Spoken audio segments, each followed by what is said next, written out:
Hey folks, Nick here from Another BookTube channel, and today I've got my May 2024 wrap-up.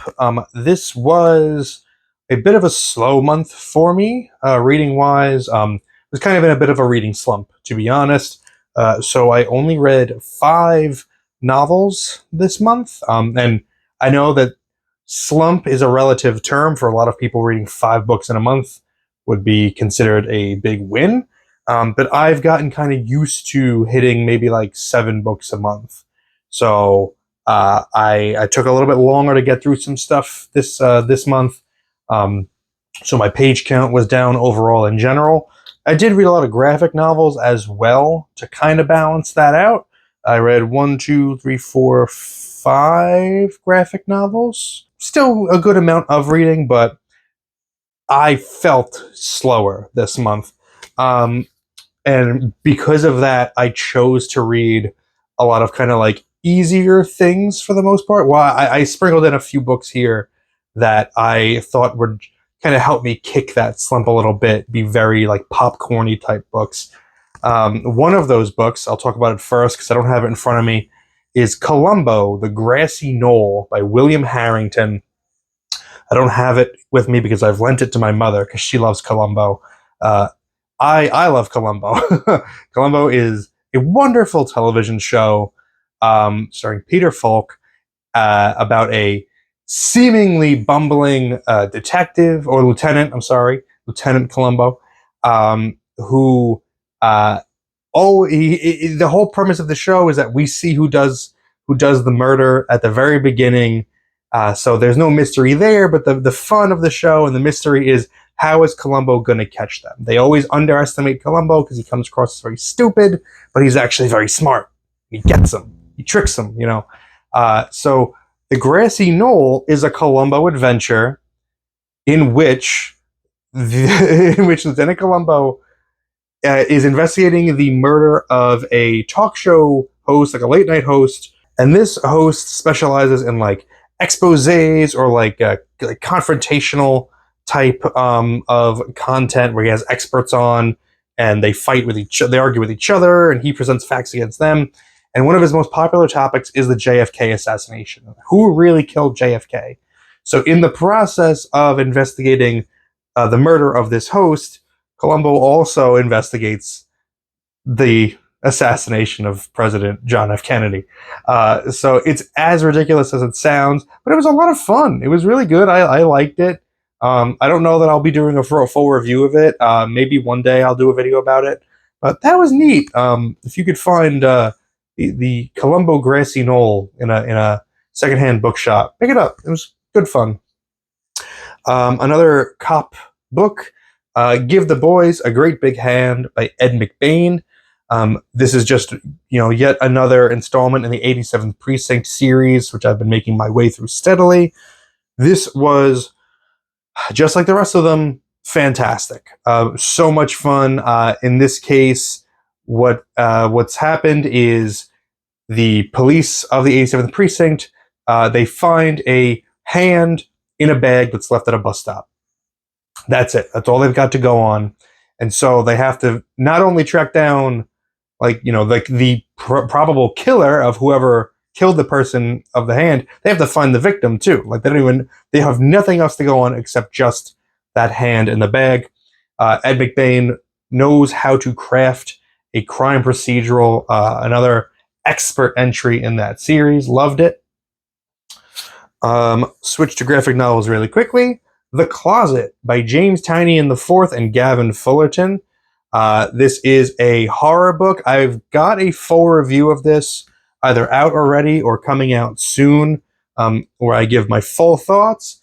This is a book that is kind of misleading in its description, kind of presents itself as a monster in the closet story about just this young boy who has an actual monster in his closet that's tormenting him. And that's not what this book is about at all. It's much more so about childhood trauma and just toxic households, toxic families, and the effect that they have on young children in those environments. It's a very depressing book. but it was really well done. And I was really impressed with the artwork. I think the writing is and the symbolism of everything that's presented here, I think, is really strong. So good, depressing graphic novel to keep you entertained. Also on the horror spectrum for graphic novels, I read Grave Business and Other Stories. These are EC Comics reprints that are black and white. This is a specific line published by Fantagraphics, where they're reprinting EC Comics stories by artists. So this collection is the Graham Ingels collection. All the stories are written by, I think, Al Feldstein, but they're all illustrated by Graham Ingels, Ghastly Graham Ingels. Story William Gaines and Al Feldstein did all the stories, but Graham Ingels does the art. I did a video about one of the stories in here, which I recommend. I really liked breaking down one of these. I love Graham Ingels' artwork. He's my maybe my favorite of the old EC masters. And this was just a lot of fun because those old EC comic stories, even if you've never read them, I'm sure you're familiar with the format. You've probably heard of Tales from the Crypt. Maybe you watched the show back in the day, or you've seen some of the movies.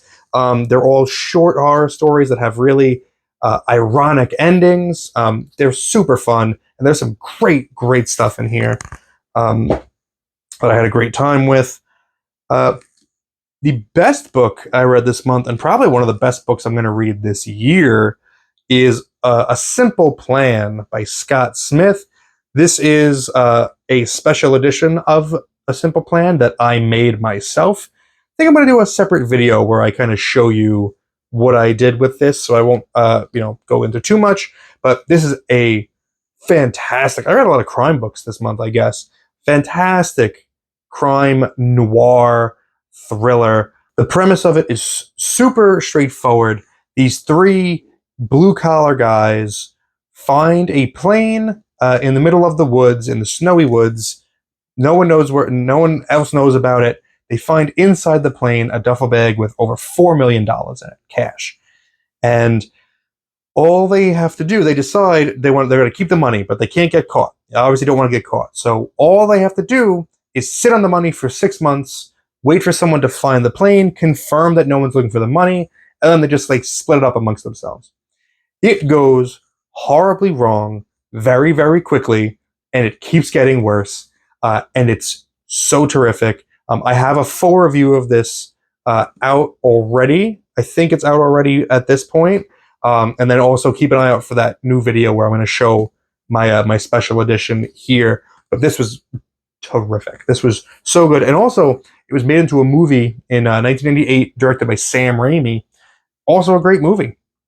Really good one. When people talk about Sam Raimi, when I talk about Sam Raimi, I think like Evil Dead, the original Spider-Man movies. But I think that A Simple Plan might be his best movie. I don't know. Debatably. I really love Evil Dead too. All right, this isn't a movie channel. Let's move on. I read Buffy the Vampire Slayer Ghost Roads, Book 2 of the Gatekeeper trilogy. This was another one of those books that I read that I was hoping to help me beat that slump because I thought it would be really easy and popcorny. And it was. Although I wish I liked it more. This was... I read the first book in this trilogy last month, and I really enjoyed it.